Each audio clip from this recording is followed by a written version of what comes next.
Hi ನಮಸ್ಕಾರ. ಈಗ ತಾನೇ ನಾನು ರೂಪಾಂತರ ಅನ್ನೋ ಸಿನಿಮಾ ನೋಡ್ಕೊಂಡು ಆಚೆ ಬರ್ತಾ ಇದ್ದೀನಿ. ಈ ಕನ್ನಡ ಸಿನಿಮಾದಲ್ಲಿ ಕಂಟೆಂಟ್ ಇಲ್ಲ ಅನ್ನುವಂಥ ಒಂದು ಏನು ಕಂಪ್ಲೇಂಟ್ ಇದೆ, 100% ಈ ಸಿನಿಮಾದಲ್ಲಿ ಎಲ್ಲವೂ ಇದೆ.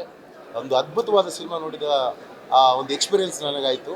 ಕನ್ನಡದಲ್ಲಿ ಈ ಥರದ ಒಂದು ಪ್ರಯತ್ನ ಅಂತ ಹೇಳ್ತೀವಲ್ಲ, ಅದು 100% ಇಲ್ಲಿ ನಾನು ಈ ಸಿನಿಮಾ ನೋಡಿದಾಗ ಸಿಕ್ತು ನನಗೆ. ಮಿಥಿಲೇಶ್ ಡೈರೆಕ್ಟರ್ ರಿಯಲಿ ಅಪ್ರಿಷಿಯೇಬಲ್, ಯಾಕಂದರೆ ಒಂದು ಅತ್ಯುತ್ತಮವಾದಂಥ ಸಿನಿಮಾವನ್ನು ಕನ್ನಡದಲ್ಲಿ ಮಾಡಿದ್ದಾರೆ ರೂಪಾಂತರ. ಆ್ಯಂಡ್ ಸುಹಾನ್ ನನ್ನ ಫ್ರೆಂಡು, ನಾನು ಅವ್ರಿಗೆ ವಿಶ್ ಮಾಡ್ತಾಯಿದ್ದೀನಿ, ಆಲ್ ದ ಬೆಸ್ಟ್. ರೂಪಾಂತರನ ಎಲ್ಲ ಕನ್ನಡ ಜನತೆ ನೋಡಿ. ಕನ್ನಡದಲ್ಲಿ ಒಳ್ಳೆ ಸಿನಿಮಾ ಬರಲ್ಲ ಅಂತ ಹೇಳ್ತೀರಲ್ಲ, ಈ ಸಿನಿಮಾ ನೋಡಿ ನೀವು, 100% ನಿಮ್ಗೆ ಇಷ್ಟ ಆಗುತ್ತೆ. ದಯವಿಟ್ಟು ಈ ಸಿನಿಮಾನ ನೋಡಿ ಅಂತ ಕೇಳ್ಕೊತೀನಿ. ನಮಸ್ಕಾರ. ಬಹುನಿರೀಕ್ಷಿತವಾಗಿರುವಂತಹ ಸಿನಿಮಾ ರೂಪಾಂತರ.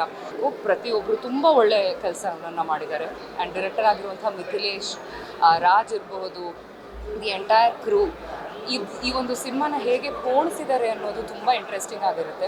ನಾನು ಹೆಚ್ಚು ಹೇಳಿದ್ರೆ ಸಿನಿಮಾದ ಬಗ್ಗೆ ತುಂಬ ರಿವೀಲ್ ಮಾಡ್ದಂಗೆ ಆಗುತ್ತೆ. But I could really say content ಭರಿತವಾಗಿರುವಂಥ ಒಂದು ಸಿನಿಮಾ ಇದು. I think it's a wonderful team, wonderful effort.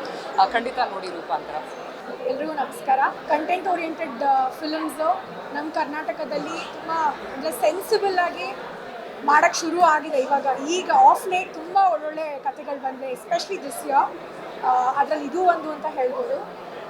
ಇದರಲ್ಲಿ ನನಗೆ ಎಡಿಟಿಂಗ್, ಸಿನಿಮಾಟೋಗ್ರಫಿ, ಮ್ಯೂಸಿಕ್ ಎಲ್ಲನೂ ತುಂಬ ಇಷ್ಟ ಆಗಿದೆ. I really want audiences to come to theatres and watch this film because it's really worth watching it in theatre.